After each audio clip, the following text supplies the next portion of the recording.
Dear student, good morning. Care nursing classes में आपका स्वागत है। आज हमारा टॉपिक रहेगा फीवर।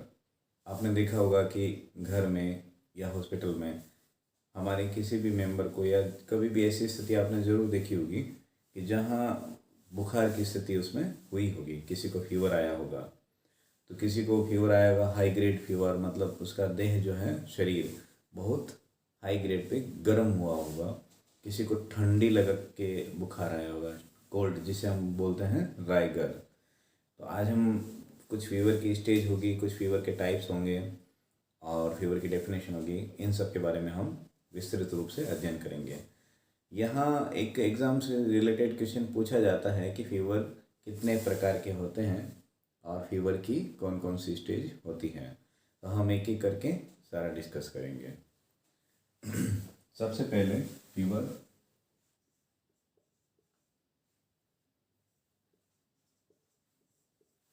अब फीवर ऐसी बॉडी की कौन सी स्टेज होती है जिसके अंदर हम उसे फीवर कह सकें। हमारे शरीर का तापमान, बॉडी टेम्परेचर जो है,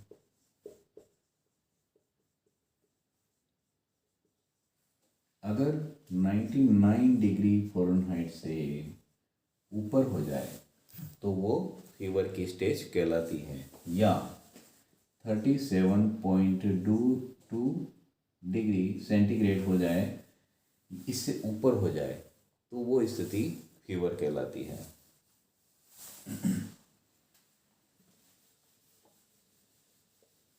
अब हम बात करते हैं स्टेज, यानी स्टेज ऑफ फीवर। कुछ कुछ ऐसी सिचुएशंस होती है जो हम लोग उसे फीवर की कंडीशन कहते हैं। फर्स्ट है जिसमें ऑनसेट या इन्वेजन, INVASION, इन्वेजन। ये है वो स्टेज होती है जब फीवर जो है चढ़ना शुरू होता है, मीन्स स्टार्ट होता है। हमारी बॉडी का टेम्परेचर बढ़ना शुरू होता है। नॉर्मल टेम्परेचर कितना आता है? 98.6 डिग्री फ़ारेनहाइट।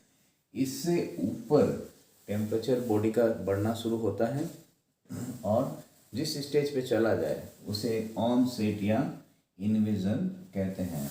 अगर हम नोट्स वाली लैंग्वेज की बात करें तो यह वह समय है या स्थिति है जब फीवर आना शुरू होता है। आप इसमें लिख सकते हैं। सेकंड हम बात करते हैं फास्टिजियम। फास्टिजियम या स्टेडियम।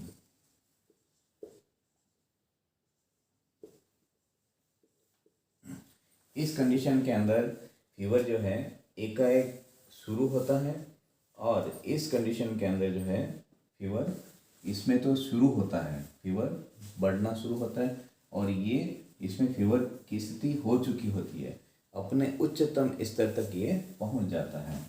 यानी जो फीवर की कंडीशन है वो सबसे उच्चतम स्तर तक इसमें पहुंच जाती है। नोट्स की अगर बात करें तो ये वह स्थिति है जिसमें फीवर अपने उच्चतम स्तर तक आ जाता है और स्टेबल रह जाता है। फीवर आकर के वहाँ पे स्टेबल हो जाता है। नेक्स्ट हम बात करते हैं इसके अंदर डिफरवेसेंस, DEFERVECEN, वेसेंस, डिफरवेसेंस और डेक्लाइन। इस कंडीशन के अंदर बढ़े हुए टेम्परेचर का सामान्य अवस्था में आने की स्थिति को हम डिफरवेसेंस या डेक्लाइन स्टेज कहते हैं। इस कंडीशन के अंदर जो टेम्परेचर बढ़ा हुआ है, यहाँ से देखिए, यहाँ टेम्परेचर बढ़ना शुरू होता है, यहाँ टेम्परेचर जाकर के रुक जाता है, स्टेबल हो जाता है। जितना उसको बढ़ना होता है बढ़ जाता है। इस स्थिति में टेम्परेचर वापस नॉर्मल की स्थिति में आना शुरू हो जाता है, यानी सामान्य अवस्था में आना आ जाता है या सामान्य अवस्था में आना शुरू हो जाता है। नेक्स्ट हम बात करेंगे डेक्लाइन। Decline by crisis. अब डेक्लाइन बाय क्राइसिस के अंदर इस स्थिति में फीवर एकाएक डाउन हो जाता है, यानी बहुत कम समय में जो फीवर की गिरावट होती है वो इंस्टेंटली होती है। इंस्टेंटली गिरावट, फीवर डिक्रीज हो जाता है, गिर जाता है, decline by crisis.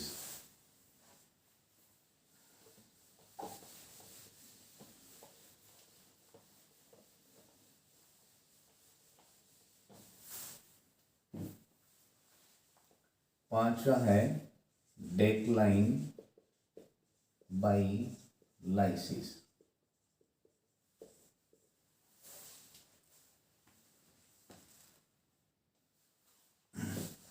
Decline by lysis, इस स्थिति के अंदर जो है फीवर धीरे धीरे फीवर डाउन होता है। क्राइसिस के अंदर क्या था, एकाएक डाउन हो जाना, और इसके अंदर धीरे धीरे फीवर डाउन होता है, इसका मतलब डिक्रीज।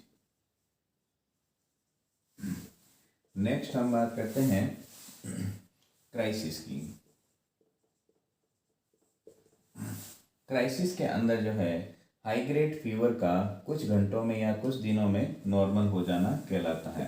कुछ घंटों या कुछ दिनों में ये नॉर्मल हो जाना कहलाता है। नेक्स्ट हम बात करेंगे ट्रू क्राइसिस।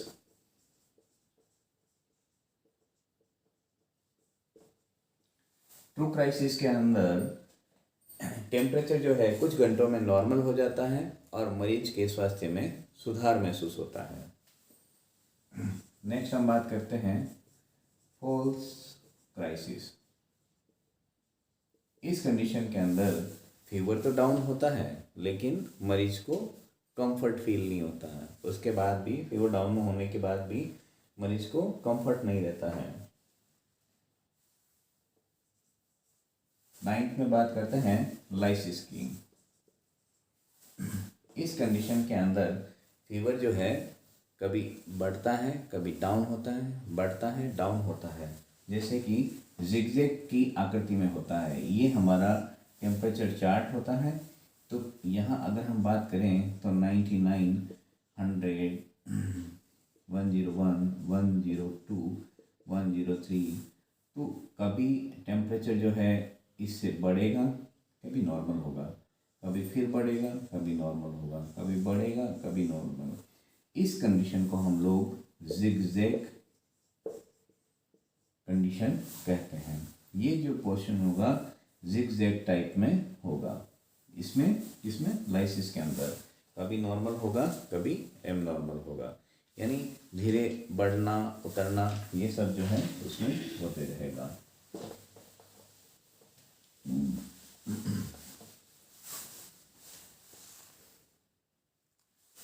यहाँ हम बात करेंगे types of fever. Types of fever. Fever को हम लोगों ने 2 टाइप में डिवाइड किया है। पहला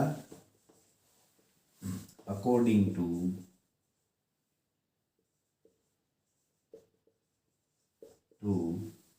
डिग्री, दूसरा हमने डिवाइड किया है according to sign and symptom. यहाँ हम पहले अकॉर्डिंग टू डिग्री बात करते हैं।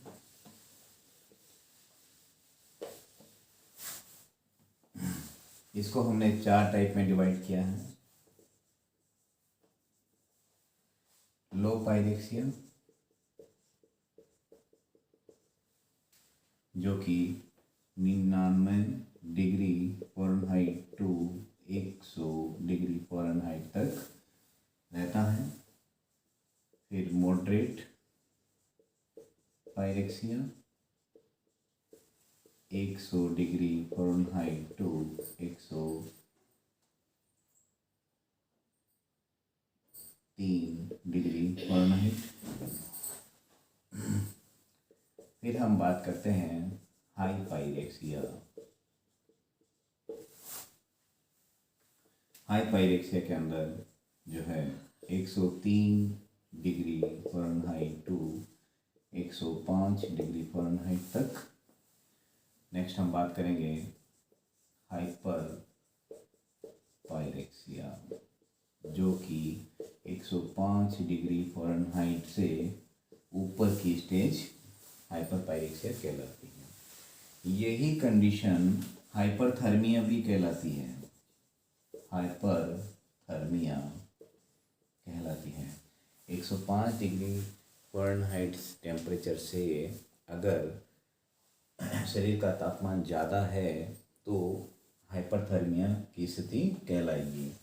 105 डिग्री फ़ारेनहाइट दोनों एक ही है, हाइपरपायरेक्सिया, हाइपरथर्मिया। यहाँ हम बात करते हैं हाइपोथर्मिया की। थर्मिया जो कि 95 डिग्री फ़ारेनहाइट से नीचे की स्थिति। अगर 95 डिग्री फ़ारेनहाइट से टेम्परेचर डाउन है तो वो स्थिति हाइपोथर्मिया कहलाएगी, और हाइपरथर्मिया जो है वो 105 डिग्री फ़ारेनहाइट से ऊपर की स्थिति कहलाती है।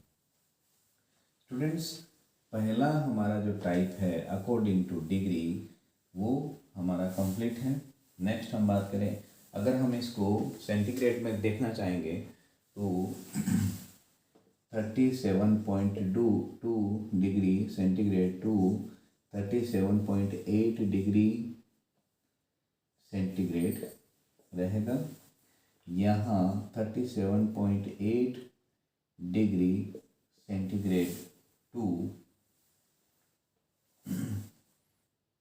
39.4 डिग्री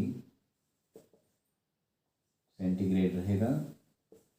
नेक्स्ट अगर हम बात करें तो 39.4 degree centigrade to 40.6 degree centigrade रहेगा। और यहाँ जो है हाइपर पायरेक्सिया 40.6 डिग्री सेंटीग्रेड से अबोव टेम्परेचर जो है वो हाइपर पायरेक्सिया कहलाता है। बात करते हैं दूसरे टाइप की। ये पहला टाइप था।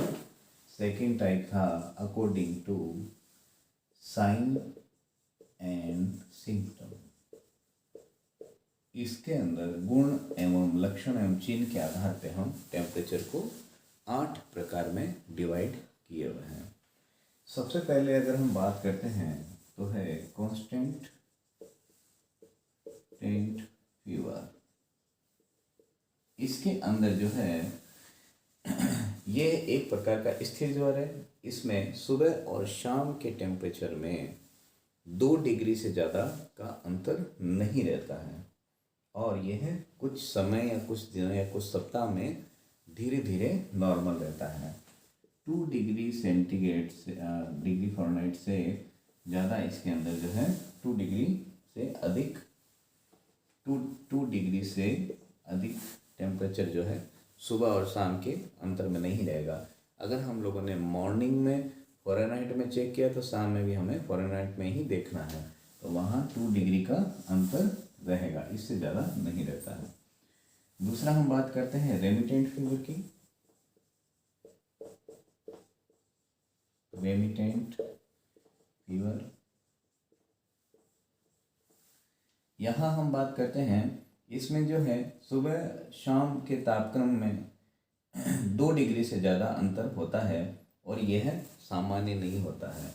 यह सामान्य हो जाता है, कांस्टेंट फीवर सामान्य हो जाता है, लेकिन यह इसका टेम्परेचर जो है 2 डिग्री से ज़्यादा भी मिलेगा, बट ये सामान्य भी नहीं होगा। तीसरा हम बात करते हैं इंटरमिटेंट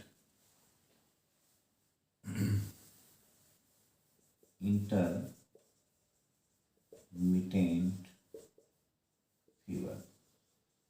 यह जो है टेम्परेचर असामान्य रूप से अपने उच्च स्तर तक बढ़ता है, और इसके बाद समय अवधि के बाद सामान्य हो जाता है, नॉर्मल हो जाता है। पहले बढ़ता है, उसके बाद अपने आप जो है नॉर्मल हो जाता है, और सुबह की तुलना में इसमें जो है शाम के समय टेम्परेचर ज़्यादा मिलता है। नेक्स्ट हम बात करते हैं फोर्थ की, जो है इनवर्स फीवर। इनवर्स फीवर यानी विलोम ज्वर। जैसे कि इसका नाम ही है विलोम ज्वर, इसमें मॉर्निंग में हाई ग्रेड फीवर मिलेगा और शाम में के समय में बिल्कुल लो ग्रेड फीवर मिलेगा। यानी मॉर्निंग में उच्चतम मिलेगा और नॉर्मल में शाम में निम्नतम मिलेगा, इसलिए इसे विलोम ज्वर कहते हैं। इनवर्स फीवर यानी सुबह में जो मिला उसके बिल्कुल विपरीत शाम में मिलेगा। नेक्स्ट हम बात करते हैं पांचवा, हेक्टिक या स्विंगिंग फीवर। हेक्टिक या स्विंगिंग फीवर। जैसा कि यह स्विंग करते रहता है, इस ज्वर में अस्पताल उच्चतम एवं निम्नतम बिंदुओं के बीच अत्यधिक अंतर हो तो इसे हेक्टिक फीवर कहते हैं। यानी अगर मॉर्निंग की बात करें तो यहाँ 103 डिग्री फ़ारेनहाइट की बात करें और शाम की बात करें तो 99 डिग्री फ़ारेनहाइट, यानी यहाँ उच्चतम मिलेगा और यहाँ निम्नतम मिलेगा, इसलिए इसे विलोम ज्वर कहते हैं। सॉरी, हेक्टिक या स्विंगिंग फीवर कहते हैं। छठा हम बात करेंगे relapsing fever. Relapsing fever. Relapsing fever जो है, इसमें संक्षिप्त ज्वर अवस्था के अवधि के पश्चात एक या अधिक दिनों के लिए नॉर्मल एवं पुनः फीवर आ जाता है।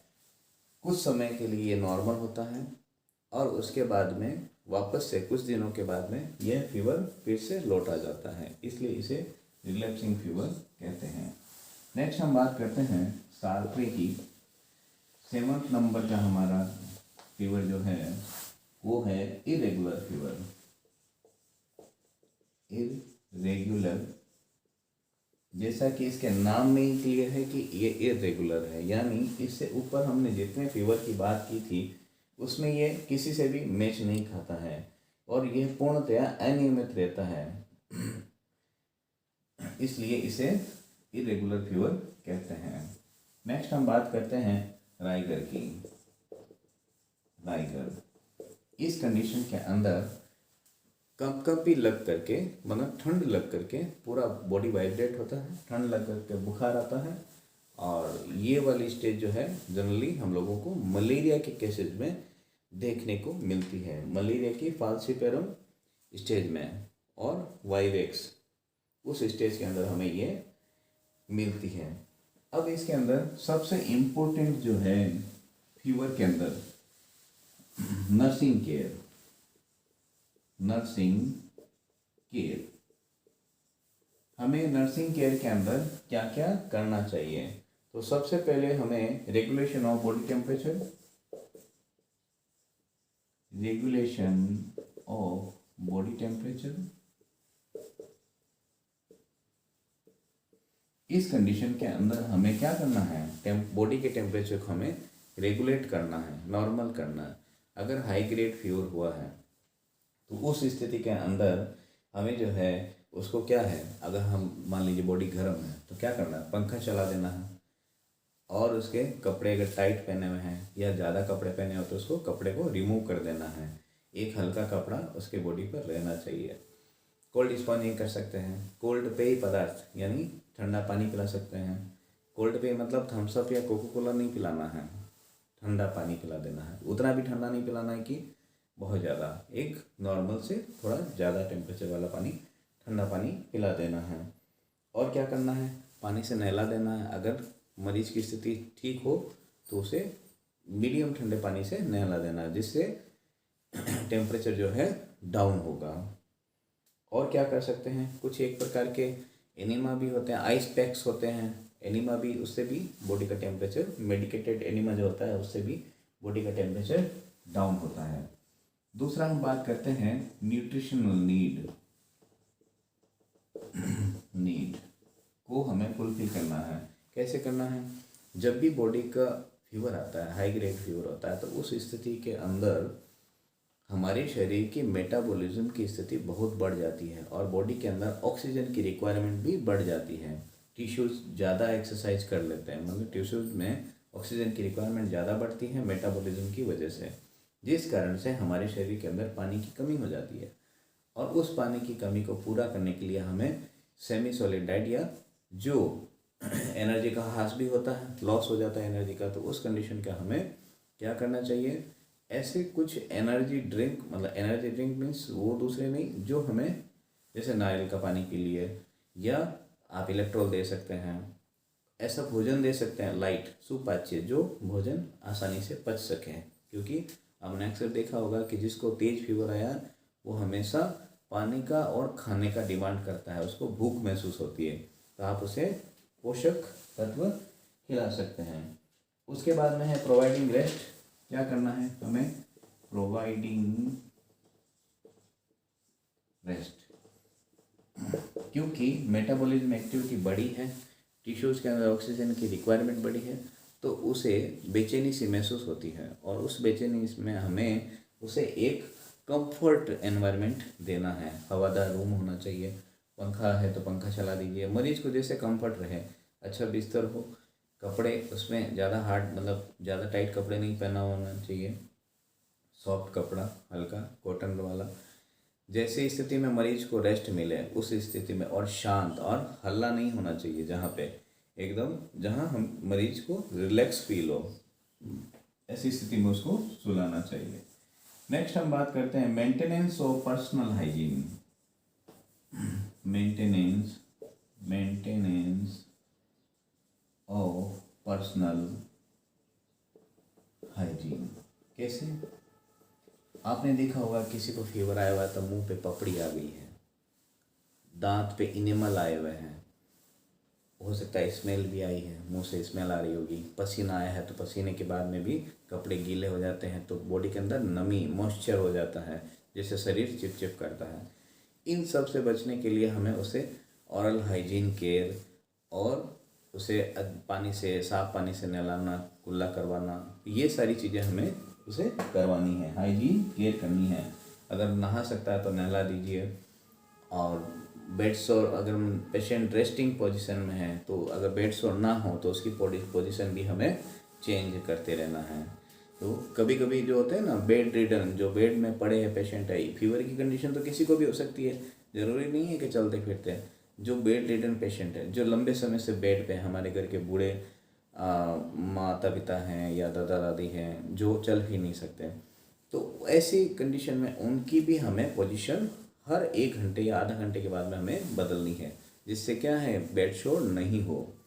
क्योंकि फीवर आएगा तो उसके, जब भी फीवर डाउन होगा तो पसीना आएगा तो हमारी बॉडी के अंदर मॉइस्चर पैदा होगा, मॉइस्चर से बैक्टीरिया ग्रोथ होती है, तो उन सबको नहीं हो, इसलिए हमें ड्राई लिनन, ड्राई बेडशीट, मतलब सूखे कपड़े और सूखी बेडशीट उस पर बिछाने के लिए देना चाहिए, जिससे कि वहाँ नमी ना हो और नमी की वजह से बैक्टीरिया प्रेजेंट ना हो। नेक्स्ट हम बात करते हैं सेफ्टी फैक्टर्स। 5वां सेफ्टी फैक्टर्स। इसके अंदर मरीज को अगर कंपकंपी लग करके बुखार आ रहा है, या जब भी किसी पेशेंट को फीवर आए तो आप उसे अकेला नहीं छोड़ेंगे। अकेला छोड़े, मान लीजिए अगर उसको बहुत राइगर फीवर हुआ तो वो बेड से गिर भी सकता है। एक तो उसको फीवर है और सेकंड उसको दूसरी इंजरी हो सकती है, कहीं चोट लग सकती है। तो ऐसी सिचुएशन के अंदर आप उसे नहीं अकेला छोड़, कन्वर्जन भी आ सकते हैं। अगर ज़्यादा हाई ग्रेड फीवर हो तो क्या हुआ, कन्वर्जन, यानी कन्वर्जन, सीजर या ताण, ये जो है ये स्टेज आ गई तो उसके अंदर जीव वगैरह भी कट सकती है, मरीज गिर भी सकता है तो मिर्गी भी आ सकती है उसे। तो ऐसी सिचुएशन के अंदर हमें क्या करना है, मरीज को सेफ्टी फैक्टर्स पास में रहना है। सेकंड, छठा last, observation of the patient. Observation of the patient, मरीज का हमें ऑब्जर्वेशन करना है। कैसे? बार बार हमें टेम्परेचर चेक करना है, जिससे कि सटीक टेम्परेचर अगर हमें मिले तो उस मरीज के नॉर्मल होने की स्टेज का हमें पता चले। ये स्टेज हो गई नर्सिंग केयर। यानी नर्सिंग केयर, जब भी हमें ये क्वेश्चन पूछा जाएगा कि अगर पेशेंट को फीवर आया हुआ है और आप उसमें क्या नर्सिंग केयर करेंगे, students nursing care fundamental of nursing के अंदर बहुत इंपॉर्टेंट है। जब भी ऐसी कंडीशंस जो भी आएगी, प्रोसीजर आएंगे, उसमें नर्सिंग केयर का बहुत महत्वपूर्ण रोल है।